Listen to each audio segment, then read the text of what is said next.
அனைவருக்கும் வணக்கம். இன்றைக்கி தேதி 13/3/2026. சென்செக்ஸில் ட்ரேட் எடுத்திருக்கோம். நம்ம ஸ்ட்ராட்டஜி பிரகாரம் பார்த்திங்கன்னா காலையில் நம்ம ட்ரேட் எடுத்திருக்கோம் 920 சென்செக்ஸ் பிஇயில்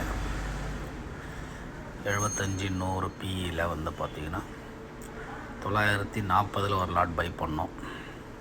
அதுக்கப்புறம் 920 ஒன்று போட்டு வச்சுருந்தோம். அதுவும் உடனே ஹிட் ஆகிருச்சு. ஆவரேஜ் 930. அதுக்கப்புறம் பார்த்திங்கன்னா அது 916 வரையும் லோ வந்தது. அவ்வளோதான். அதுக்கப்புறம் திரும்பலை. அதுக்கப்புறம் மார்க்கெட் ஒரு மூமெண்ட் மேலே போய்ட்டு முன்ன பின்ன போய்ட்டு இருந்தது.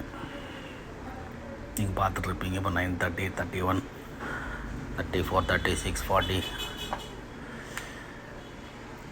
அந்த ரேஞ்சில் போயிட்டுருக்கு. ஒரு மினிமம் ப்ராஃபிட்டில் போயிட்டுருக்கு.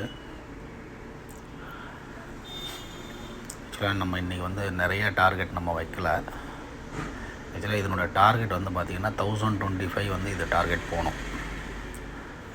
நம்மளுடைய சார்ட் பிரகாரம் நம்ம டார்கெட் 1025. பட் நமக்கு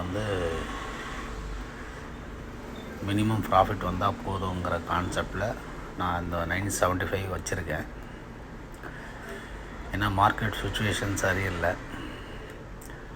ஆனால் நம்ம புட் சைடில் தான் எடுத்திருக்கோம். 110% நமக்கு அந்த டார்கெட் ஹிட் ஆகும். ஏன்னா குளோபலி பார்த்திங்கன்னா இந்த வாரனால் மேக்ஸிமம் ஃபுட் சைட் போகிறதுக்கான பாசிபிலிட்டிஸ் தான் அதிகமாக இருக்குது. இருந்தாலும் நம்ம இப்போ இருக்கிற சூழ்நிலைக்கு ஒரு மினிமம் ப்ராஃபிட்டில் வெளியே போகிறது நல்லது. ரொம்ப நேரம் உட்காந்து ட்ரேட் பண்ணி மைண்ட் செட்டை டிஸ்டர்ப் பண்ணிக்கிறத விட மினிமம் ப்ராஃபிட் வந்தது வரையும் எடுத்துகிட்டு நல்ல ப்ராஃபிட்டில் க்ளோஸ் பண்ணிக்கிறது நல்லது. ஓவர் ட்ரேட் பண்ணி நம்ம சார்ஜஸ் தான் நமக்கு அதிகமாக போகும். அதனால் 955, 975, 995 இது ஒரு நார்மலாக வரக்கூடிய ஒரு விஷயம். இது உடனடியாக நமக்கு டார்கெட் ஹிட் ஆகும். அதே மாதிரி இன்னொரு விஷயம் என்னன்னு கேட்டிங்கன்னா, நம்ம எடுக்கிற ட்ரேடு எவ்வளோ நேரம் நம்ம வெயிட் பண்ணுறது முக்கியம் இல்லை, எவ்வளோ சீக்கிரமாக நம்ம ப்ராஃபிட் பண்ணுறோன்றது தான் முக்கியம்.